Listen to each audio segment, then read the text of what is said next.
Hello বন্ধুরা, কেমন আছো তোমরা সবাই? আশা করি অনেক অনেক ভালোই আছো। আর তোমাদের ভালোবাসায় আমিও অনেক ভালো আছি, কারণ তোমরা আমাকে যে পরিমাণে ভালোবাসা দিয়েছো এবং সাপোর্ট দিয়েছো তা আমি কোনোদিন ভুলতে পারবো না। তাই তোমাদেরকে মজা দেওয়ার জন্য আবারও একটি নতুন গল্প নিয়ে হাজির হলাম। গল্পটি শোনার মতো, আশা করি তোমাদের দাঁড়িয়ে যাবে এবং তোমরা হাতের কাজ করতে সবাই হেডফোন নিয়ে বসে যাও। একদিন রাতে অফিস থেকে বাড়ি ফিরে দেখি অতিথি রুমে আলো জ্বলছে। আমি আমার স্ত্রীকে বলি, কে এসেছে? আলো জ্বলছে যে ওই ঘরে।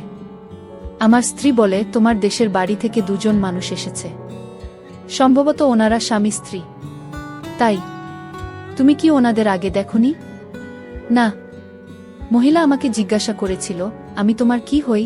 আমি যখন বলি আমি তোমার স্ত্রী হই, তখন সে আমাকে জড়িয়ে ধরে বলে, তুমি আমাদের রঞ্জনের বউ। ও মা, কত সুন্দর তুমি! তারপর আমাকে যত সব আদর করা শুরু করেছিল। আমি আমার স্ত্রীকে নিয়েই অতিথি রুমে যাই। দেখি 50 একজন মহিলা ও একজন পুরুষ বিছানা জড়ষ্ট হয়ে বসে আছে। আমি চিনতে পারছিলাম না। আমার মুখ ভ্যাবাচ্চাকা হয়ে ওঠে। ওনারও আমাকে চিনতে পারছিল না। আমার স্ত্রী মহিলাকে বলে, ইনি হচ্ছেন আপনাদের রঞ্জন, আপনাদের ছেলে। মহিলা আমার পরিচয় পেয়ে বিছানা থেকে উঠে এসে আমাকে জড়িয়ে ধরে কাঁদতে থাকে এবং বলে, তুমি এত বড় হয়ে গেছ। মহিলা বলেন, তুমি আমাকে চিনতে পারবে না, সেই ছোটবেলায় আমাকে দেখেছ। আমি তোমার জহুরা বুবু। মনে পড়ছে আমার কথা? মনে পড়ে কি আমাকে? সেই কত বছর আগের কথা, 25 বছর আগে, ক্লাস 4-এ পড়ি তখন। স্কুল থেকে বাড়িতে ফিরলে আমাকে খেতে দিত হয় মা, না হয় জহুরা বুবু। জহুরা বুবু আমার জন্মের আগে আমাদের বাড়িতে কাজ করতে এসেছিল। সেই নাকি কোলে পিঠে আমাকে লালন পালন করেছে, আমাকে দেখে শুনে রেখেছে। একদিন স্কুল থেকে এসে দেখি জোহরা বুবু চোখে মোটা করে কাজল পরে আছে। আমি তার চোখের দিকে বিস্ময়ে পিট পিট করে তাকিয়ে থাকি। জহুরা বুবু আমাকে বলে, কি দেখছ তুমি? আমি আঙুল দিয়ে জহুরা বুবুর চোখ দুটো দেখাই। জহুরা বুবু বলে ওঠে, ওরে আমার ভাইটা। বলেই তার চোখ থেকে আঙ্গুল দিয়ে কাজল মুছে মুছে আমার চোখে পরিয়ে দেয়। জহুরা বুবুর দেওয়া তার চোখের কাজল আমার চোখে এখন আর নেই। তা মুছে গেছে কবে। একদিনের কথা মনে আছে, আমার খুব জ্বর এসেছিল। 2-3 দিনেও জ্বর নামছিল না। এই জহুরা বুবু মাকে কিছুতেই রাত জাগতে দেয়নি। সেই একটানা 4 রাত আমার সিয়রে বসে জেগে থেকেছে। মাথায় জলপট্টি দিয়েছে। 2 চোখের পাতা একটু সময়ের জন্য সে বন্ধ করেনি। আমার শিশুকালে জহুরা বুবু কত যে সেবা যত্ন করেছে, কত যে বিরক্তি ও যন্ত্রণা সহ্য করেছে, সেসব কথা আমার মনে নেই। আমি শুধু আমার মার কাছে থেকে সেসব কথা পরে শুনেছি। আমি যখন ক্লাস 6-এ পড়ি, এক বর্ষার দিনে জহুরা বুবুর বিয়ে হয়ে যায়। মা বাবাই সমস্ত বন্দোবস্ত করে তাকে বিয়ে দিয়ে দেয় দূরের এক গ্রামে। আমার শুধু মনে আছে, শ্বশুর বাড়িতে যাওয়ার সময় জহুরা বুবু আমাকে বুকেং টেনে নিয়ে ফুপিয়ে ফুপিয়ে কাঁদতে থাকে।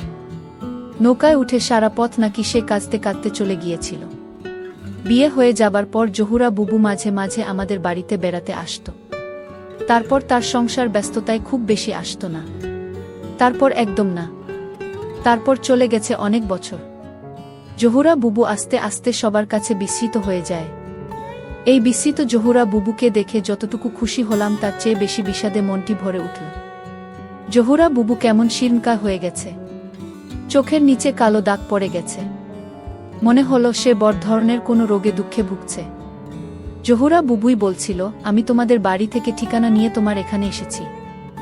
আমার অনেক বড় অসুখ হয়েছে মনে হয়। ওখানে এই রোগের কোনায় চিকিৎসা নেই।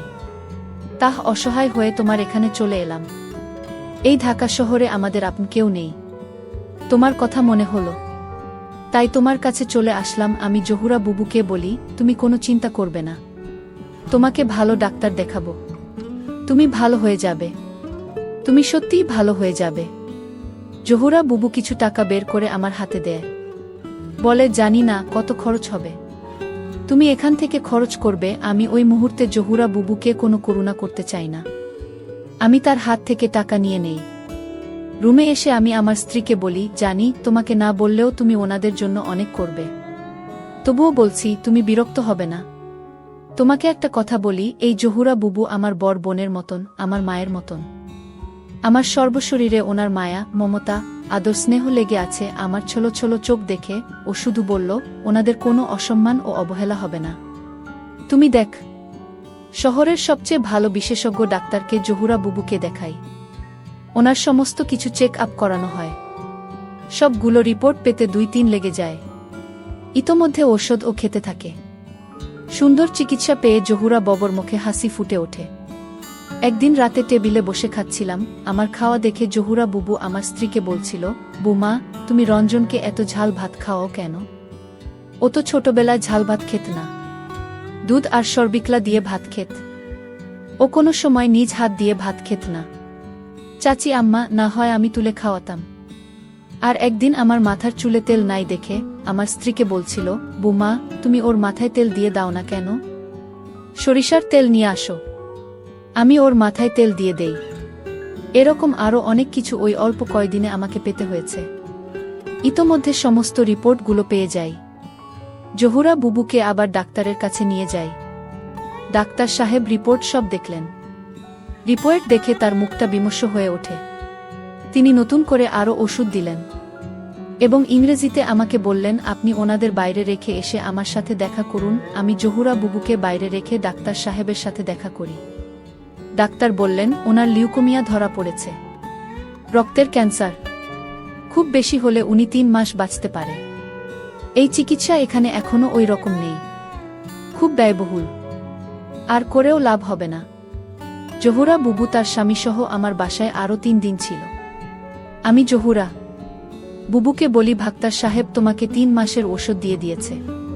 তুমি যদি ভালো না হও 3 মাস পর আবার এসো। যেদিন জহুরা বুবু চলে যাবে সেদিন বুবুকে বলি, বুবু তুমি আমার চোখে একটু কাজল পরিয়ে দাও না। আমার স্ত্রীর কাছে কাজল ছিল, কাজল নিয়ে আসে। জহুরা বুবু আমার চোখে কাজল পরিয়ে দেয়। আমি তার চোখের দিকে তাকাই, দেখি জহুরা বুবু অঝরে কাঁদছে। তারপর আরও কত বছর চলে গেছে। শুনেছি অনেক আগেই জহুরা বুবু চলে গেছেন জীবন নদীর ওপারে। তার দেওয়া সেই কাজল এখন আর আমার চোখে নেই। তা কবে মুছে গিয়েছে। প্রিয় দর্শক, এই গল্পটা আপনাদের কেমন লাগলো তা অবশ্যই একটি কমেন্ট করবেন। আর যদি গল্পটা আপনাদের ভালো লেগে থাকে তাহলে ভিডিওটিতে একটি লাইক করে দেবেন। এই ধরনের ভিন্ন স্বাদের গল্প শোনার জন্য চ্যানেলটিকে অবশ্যই সাবস্ক্রাইব করে আমাদের সঙ্গে যুক্ত থাকুন। কে দেখেছ? আমি তোমার জহুরা বুবু। মনে পড়ছে আমার কথা? মনে পড়ে কি আমাকে? সেই কত বছর আগের কথা, 25 বছর আগে, ক্লাস 4-এ পড়ি তখন। স্কুল থেকে বাড়িতে ফিরলে আমাকে খেতে দিত হয় মা, না হয় জহুরা বুবু। জহুরা বুবু আমার জন্মের আগে আমাদের বাড়িতে কাজ করতে এসেছিল। সেই নাকি কোলে পিঠে আমাকে লালন পালন করেছে, আমাকে দেখে শুনে রেখেছে। একদিন স্কুল থেকে এসে দেখি জহুরা বুবু চোখে মোটা করে কাজল পরে আছে। আমি তার চোখের দিকে বিস্ময়ে পিট পিট করে তাকিয়ে থাকি। জহুরা বুবু আমাকে বলে, কি দেখছ তুমি? আমি আঙুল দিয়ে জহুরা বুবুর চোখ দুটো দেখাই। জহুরা বুবু বলে ওঠে, ওরে আমার ভাইটা। বলেই তার চোখ থেকে আঙ্গুল দিয়ে কাজল মুছে মুছে আমার চোখে পরিয়ে দেয়। জহুরা বুবুর দেওয়া তার চোখের কাজল আমার চোখে এখন আর নেই। তা মুছে গেছে কবে। একদিনের কথা মনে আছে, আমার খুব জ্বর এসেছিল। 2-3 দিনেও জ্বর নামছিল না। এই জহুরা বুবু মাকে কিছুতেই রাত জাগতে দেয়নি। সেই একটানা 4 রাত আমার সিয়রে বসে জেগে থেকেছে, মাথায় জলপট্টি দিয়েছে। 2 চোখের পাতা একটু সময়ের জন্য সে বন্ধ করেনি। আমার শিশুকালে জহুরা বুবু কত যে সেবা যত্ন করেছে, কত যে বিরক্তি ও যন্ত্রণা সহ্য করেছে, সেসব কথা আমার মনে নেই। আমি শুধু আমার মার কাছে থেকে সেসব কথা পরে শুনেছি। আমি যখন ক্লাস 6-এ পড়ি, এক বর্ষার দিনে জহুরা বুবুর বিয়ে হয়ে যায়। মা বাবাই সমস্ত বন্দোবস্ত করে তাকে বিয়ে দিয়ে দেয় দূরের এক গ্রামে। আমার শুধু মনে আছে, শ্বশুর বাড়িতে যাওয়ার সময় জহুরা বুবু আমাকে বুকেন টেনে নিয়ে ফুপিয়ে ফুপিয়ে কাঁদতে থাকে। নৌকায় উঠে সারা পথ নাকি সে কাঁদতে কাঁদতে চলে গিয়েছিল। বিয়ে হয়ে যাবার পর জহুরা বুবু মাঝে মাঝে আমাদের বাড়িতে বেড়াতে আসত। তারপর তার সংসার ব্যস্ততায় খুব বেশি আসত না। তারপর একদম না। তারপর চলে গেছে অনেক বছর। জহুরা বুবু আস্তে আস্তে সবার কাছে বিস্মৃত হয়ে যায়।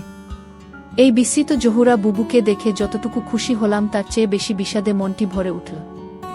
জহুরা বুবু কেমন শীর্ণকায় হয়ে গেছে, চোখের নিচে কালো দাগ পড়ে গেছে। মনে হলো সে বড় ধরনের কোনো রোগে দুঃখে ভুগছে। জহুরা বুবুই বলছিল, আমি তোমাদের বাড়ি থেকে ঠিকানা নিয়ে তোমার এখানে এসেছি। আমার অনেক